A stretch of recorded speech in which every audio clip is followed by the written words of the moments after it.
नमस्कार दोस्तों, हमारे चैनल पर आपका स्वागत है। दोस्तों, इस वीडियो में हम लोग बात करेंगे रेलवे के वेरी इंपॉर्टेंट क्वेश्चन के बारे में, जो कि हमारे रेलवे के एग्जाम में बार बार पूछे जाते हैं। तो चलिए हम लोग वीडियो को प्रारंभ करते हैं। हमारा पहला क्वेश्चन है कि कौन सी रेखा भारत को दो भागों में बांटती है। तो दोस्तों, जो कर्क रेखा है वो भारत को दो भागों में बांटती है। कर्क रेखा जो है भारत को दो भागों में बांटती है।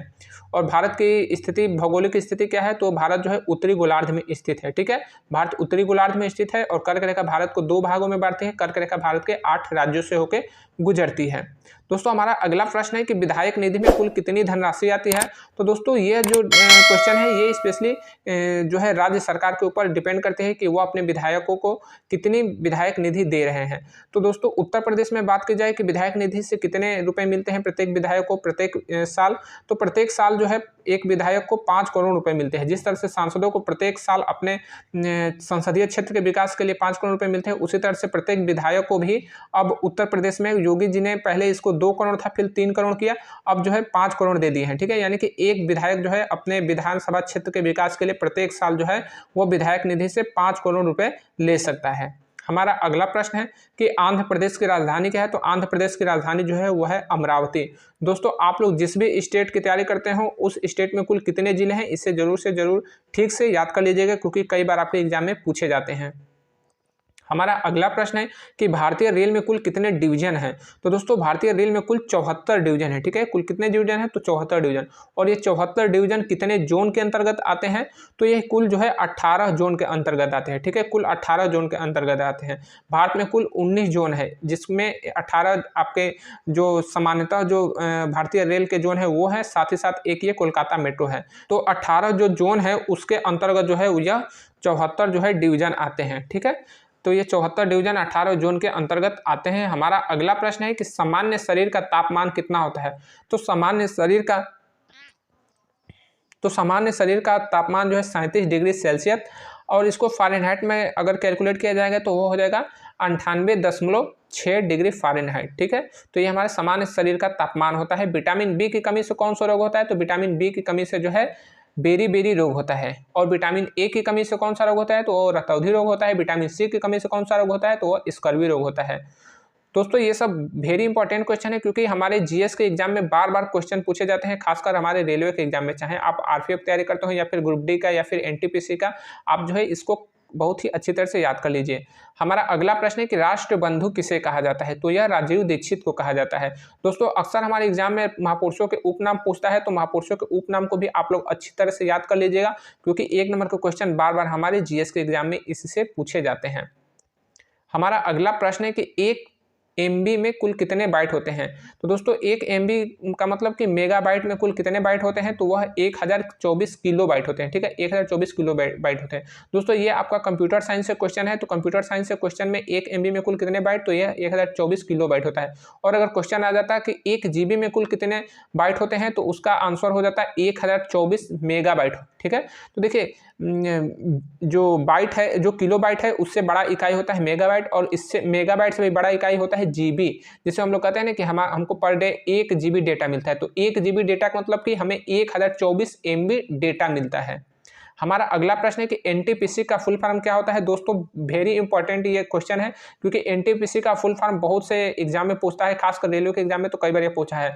और एनटीपीसी का अभी एग्जाम जो पहले हुआ था, तो लोग समझते हैं कि इसके एनटीपीसी का फुल फॉर्म जो है वो लोग पूछा जाता है तो गलत बताते हैं। उनका आंसर होता है नेशनल थर्मल पावर कॉर्पोरेशन। तो नेशनल थर्मल पावर कॉर्पोरेशन जो है वो अलग है, जबकि रेलवे के दृष्टि से एनटीपीसी का फुल फॉर्म होता है नॉन टेक्निकल पॉपुलर कैटेगरी। ठीक है, नॉन टेक्निकल पॉपुलर कैटेगरी, तो ये एनटीपीसी का फुल फॉर्म होता है। तो इसे अच्छी तरह से याद कर लीजिएगा। और दोस्तों, आपके एग्जाम में जो है कई बार फुल फॉर्म पूछे जाते हैं, तो फुल फॉर्म को भी आप अपने अच्छी तरह से याद कर लीजिएगा, ताकि आपका 1 नंबर का क्वेश्चन बिल्कुल भी ना फंसे। दोस्तों, अगला हमारा क्वेश्चन है कि भारत का मेट्रो मैन किसे कहते हैं। दोस्तों, ये क्वेश्चन भी जो है कई बार एग्जाम में पूछता है, खासकर रेलवे के एग्जाम में, कि भारत का मेट्रो मैन किसे कहा जाता है। तो इनका नाम है ई श्रीधरन। ठीक है, ई श्रीधरन को जो है मेट्रो मैन की संज्ञा दी गई है, क्योंकि भारत में जो पहले मेट्रो चली थी कोलकाता मेट्रो, तो ये उनमें इनका काफ़ी बहुत बड़ा योगदान था। साथ ही साथ जब दिल्ली मेट्रो का निर्माण होने लगा तो उसमें भी इनका काफ़ी अच्छा योगदान है, इसलिए इनको भारत का मेट्रो मैन कहा जाता है। हमारा अगला क्वेश्चन है कि राष्ट्रीय पंचायत दिवस कब मनाया जाता है? तो राष्ट्रीय पंचायत दिवस जो है वो आपको 24 अप्रैल को मनाया जाता है। दोस्तों कई बार हमारे प्रमुख दिवस से भी क्वेश्चन पूछते हैं कि पंचायत दिवस कब मनाया जाता है, संविधान दिवस कब मनाया जाता है, शहीद दिवस कब मनाया जाता है। तो आप लोग जो है राष्ट्रीय दिवस को भी याद कर लीजिएगा, क्योंकि 1 नंबर के क्वेश्चन पूछे जाते हैं। तो दोस्तों राष्ट्रीय पंचायत दिवस 24 अप्रैल को मनाया जाता है। और 24 अप्रैल को क्यों मनाया जाता है? तो 24 अप्रैल 1993 को ही जो संविधान में हमारी जो त्रिस्तरीय चुनाव व्यवस्था है उसका जो है संविधान में एक जगह मिला। उससे पहले संविधान में इसको जगह नहीं मिला था, लेकिन 1993 में जो कि जो 73वां संविधान संशोधन 1992 में पारित हुआ था, लेकिन लागू हुआ 1993 में। जो 24 अप्रैल 1993 को लागू है, इसीलिए उस दिन राष्ट्रीय पंचायत दिवस मनाया जाता है। हमारा अगला प्रश्न है कि भारतीय नोट में कुल कितनी भाषाएं होती है? तो दोस्तों जो भारतीय नोट होते हैं, जो कि 10 के, 20 के, 50 के, 100 के जो नोट होते हैं, तो उसमें कुल कितनी भाषाएं होती है? तो वो 17 भाषा होती है। कई बार ये क्वेश्चन जो है जीएस के एग्जाम में पूछता है। तो 15 भाषाएं आप लोग देखे होंगे, इस तरह से एक उसमें दिया रहता है, वहां पे 15 भाषाएं रहती है, ठीक है। जबकि 2 भाषाएं हिंदी और अंग्रेजी ये कॉर्नर में होता है, ठीक है। तो भारतीय नोट में कुल 17 भाषा होती है। हमारा अगला प्रश्न है आपका जो है राजनीति विज्ञान से है कि जिला पंचायत अध्यक्ष का चुनाव कौन करता है? तो दोस्तों जो अभी मैंने आपको बताया कि जो भारत में हमारे देश में त्रिस्तरीय पंचायती चुनाव व्यवस्था लागू की गई है, तो उसी के तहत इनका चुनाव होता है जिला पंचायत अध्यक्ष का। तो जिला पंचायत अध्यक्ष का चुनाव कौन करता है? तो यह जिला पंचायत के सदस्य जो होते हैं वो आपस में ही करते हैं, ठीक है। तो जिला पंचायत सदस्य का चुनाव जो है हम लोग करते हैं, ठीक है। हम लोग आम जनता जो है वोट करती है और जिला पंचायत सदस्य जीतते हैं। और जिला पंचायत सदस्य जब जीत जाते हैं तो आपस में ही जिला पंचायत सदस्य से एक जिला पंचायत अध्यक्ष का चुनाव होता है। तो जिले का प्रथम नागरिक किसे कहा जाता है? तो वो जिला पंचायत अध्यक्ष को कहा जाता है। और एक जिला पंचायत जो जिला है तो उसमें कई जिला पंचायत हो सकते हैं। हमारे गाजीपुर, उत्तर प्रदेश के गाजीपुर जिले में 67 जिला पंचायत है, ठीक है, 67 जिला पंचायत। जबकि वही 67 जिला पंचायत आपस में से एक व्यक्ति का चुनाव करते हैं और वह जिला पंचायत अध्यक्ष चुना जाता है। दोस्तों हमारा अगला प्रश्न है कि एनएसजी का आदर्श वाक्य क्या है? तो एनएसजी का फुल फॉर्म होता है नेशनल सिक्योरिटी गार्ड। एनएसजी का फुल फॉर्म होता है नेशनल सिक्योरिटी गार्ड। दोस्तों अक्सर आपने देखा होगा जो प्रधानमंत्री होते हैं, जो राष्ट्रपति होते हैं, या फिर जो हमारे विदेश से जो मंत्री आते हैं, विदेश के जो लीडर आते हैं, तो वो जो इंडिया विजिट पे आते हैं तो इनके साथ एनएसजी के कमांडो रहते हैं, एनएसजी के कमांडो और एसपीजी के कमांडो। तो ये बहुत ही एडवांस फोर्स है, बहुत ही इनकी जो सुरक्षा होती है वो बहुत ही बेहतरीन होती है। इसीलिए जो है बड़े बड़े जो नेता आते हैं विश्व के भारत में, या फिर भारत के जो प्रधानमंत्री होते हैं, राष्ट्रपति होते हैं, उनको सुरक्षा एनएसजी के कमांडो देते हैं। तो एनएसजी का आदर्श वाक्य होता है सर्वत्र सर्वोत्तम सुरक्षा, सर्वत्र सर्वोत्तम सुरक्षा। तो इनके जो आदर्श वाक्य हैं इन्हीं में इनकी जो है पूरी महत्ता जो है समझी जा सकती है कि सर्वत्र सर्वोत्तम सुरक्षा, यानी कि हर जगह पे बेस्ट सुरक्षा एनएसजी के कमांडो देते हैं। दोस्तों कई बार जो है हमारे सेनाओं के आदर्श वाक्य पूछ दिए जाते हैं, साथ ही साथ हेडक्वार्टर का है ये भी पूछे जाते हैं। तो खासकर डिफेंस एग्जाम तैयारी करते हैं तो आप लोग इसको जरूर से जरूर याद कीजिएगा। हमारा अगला प्रश्न है कि माता सीता के ससुर जी का क्या नाम था? यानी कि जो माता सीता थी इनके ससुर का क्या नाम था? तो श्री राम जी की यह पत्नी थी, तो इनके जो ससुर लगेंगे वो श्री राम के पिताजी लगेंगे। तो श्री राम जी के पिताजी का नाम था महाराज दशरथ, ठीक है। तो माता सीता के ससुर जी का नाम था महाराज दशरथ।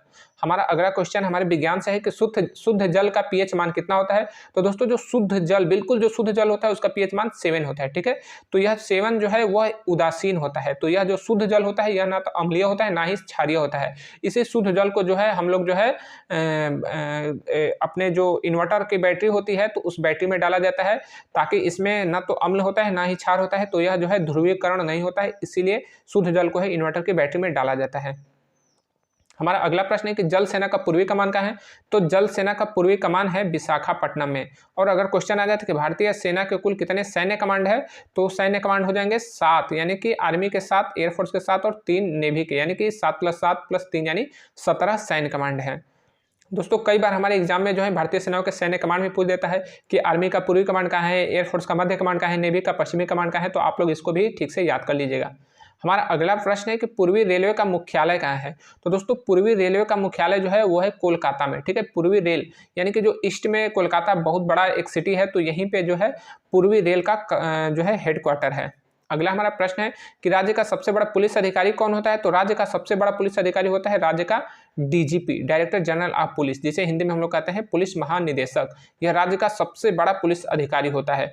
दोस्तों आप लोग चाहते हैं कि आप लोग जो है पुलिस के बारे में जाने, प्रशासन के बारे में या फिर विकास जो अफसर होते हैं तो उनके बारे में, तो आप लोग इस वीडियो को देख लीजिएगा ताकि आपका जो डाउट है वो क्लियर हो जाए। क्योंकि बहुत से लोगों को डाउट होता है कि एसडीएम क्या होता है, एडीएम कौन होता है, डीएम कौन होता है, या फिर पुलिस डिपार्टमेंट में लोगों को पता नहीं होता है कि सीओ कौन होता है, एसपी कौन होता है। तो आप लोग जो है हमारे इस वीडियो को देखेंगे हमारे चैनल पर जाकर, तो आपको जो है अच्छी जानकारी मिलेगी और ये आपका बेसिक चीज़ें हैं, आप लोग को इसके बारे में पता होना चाहिए। हमारा अगला प्रश्न है कि महाभारत के लेखक कौन है।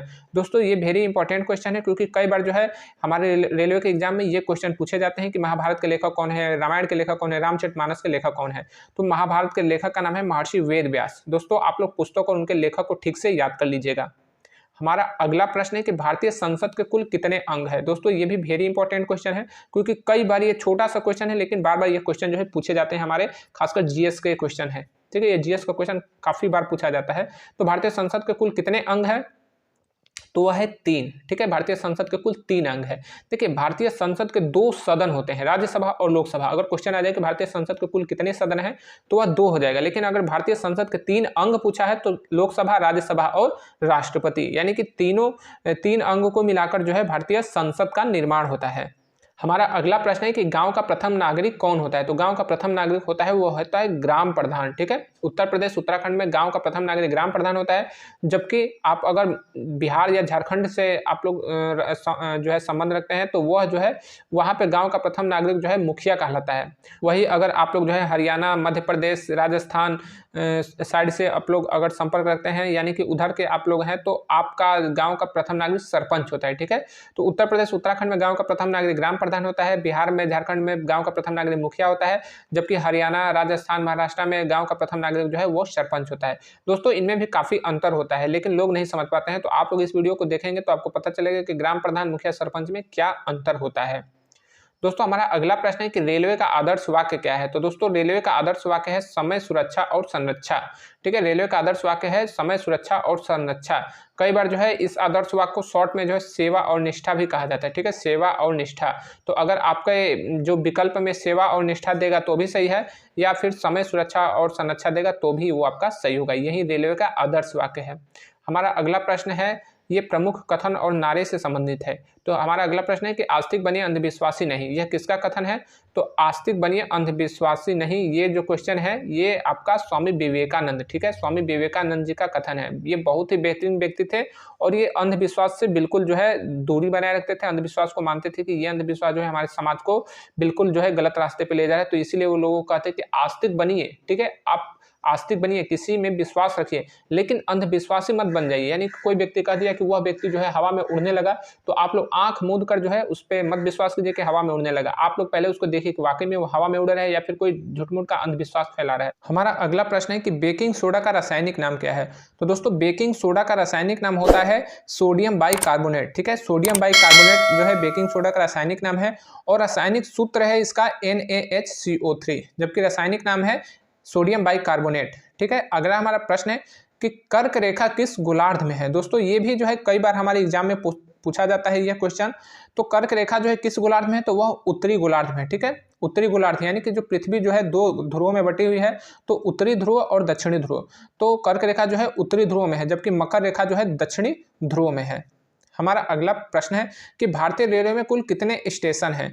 दोस्तों ये कई बार क्वेश्चन जो है हमारे मन में रहता है कि भारतीय रेलवे में कुल कितने स्टेशन हैं, और कहीं पर कई बार पूछा भी जाता है, लेकिन इसका एक सटीक जो आंकड़ा है वो नहीं है। क्योंकि भारतीय रेलवे में कुल स्टेशन की संख्या जो है काफ़ी जो है, रेलवे कई बार स्टेशनों को जो है हाल्ट घोषित कर देता है या फिर उनकी जो है हाल्ट को भी मिटा देता है, यानी खत्म कर देता है, और कई बार जो है स्टेशन बढ़ भी जाते हैं। तो स्टेशन घटते बढ़ते रहते हैं, लेकिन एक औसत अगर आप लोग पूरे डिवीजन में कितने स्टेशन है तो उसको आप लोग निकालेंगे तो पता चलेगा कि लगभग 10.5 से 10,500 से 11,000 के बीच में स्टेशन है भारत में। अभी वर्तमान मार्च के 2024 मार्च तक जो है लगभग 10,500 से 11,000 जो है स्टेशन है। अगर आप लोग हमारे इस वीडियो को देखेंगे तो आपको पता चल जाएगा। मैंने पूरे इस वीडियो में बताया कि जोन में कितने डिवीजन है और इस डिवीजन में कुल कितने स्टेशन है, पूरा अच्छी तरह से जानकारी निकालने के बाद मैंने आपको बताया है। लेकिन फिर भी हो सकता है कि कुछ स्टेशन जो है कम होते रहते हैं, कुछ स्टेशन जो है बढ़ते रहते हैं। तो एक आंकड़ा आपके पास मोटा मोटी आंकड़ा है कि 10,500 से लेकर 11,000 तक भारत में स्टेशन है। दोस्तों हमारा अगला प्रश्न है कि जल सेना का एडमिरल थल सेना के किस अधिकारी के समकक्ष होता है। तो जो जल सेना का एडमिरल होता है वह थल सेना के किस अधिकारी के समकक्ष होता है। तो हमें पहले ये समझना होगा कि जल सेना का एडमिरल जो है वो कौन सा रैंक है। तो जल सेना का एडमिरल सबसे बड़ा रैंक है, यानी कि जल सेना का सबसे बड़ा अधिकारी एडमिरल होता है। तो क्वेश्चन होगा कि थल सेना का सबसे बड़ा अधिकारी कौन होगा। तो थल सेना का सबसे बड़ा अधिकारी जनरल होता है। तो ये जो है जल सेना का सबसे बड़ा अधिकारी एडमिरल थल सेना के सबसे बड़े अधिकारी जनरल के समकक्ष होता है। दोस्तों ये कई बार क्वेश्चन ऐसे पूछे जाते हैं खासकर डिफेंस के एग्जाम में कि तीनों सेनाओं के समकक्ष पद जो है पूछ देता है। तो आप लोग इसको ठीक से देख लीजिएगा, हमारे चैनल पर जाके आपको अच्छी तरह से जानकारी मिल जाएगी। दोस्तों हमारा आखिरी क्वेश्चन है जो कि आप लोग हमें कमेंट में जो है आप आंसर दीजिएगा कि पश्चिमी रेलवे का मुख्यालय कहाँ है। तो मिलेंगे फिर अगले वीडियो में, तब तक के लिए जय हिंद।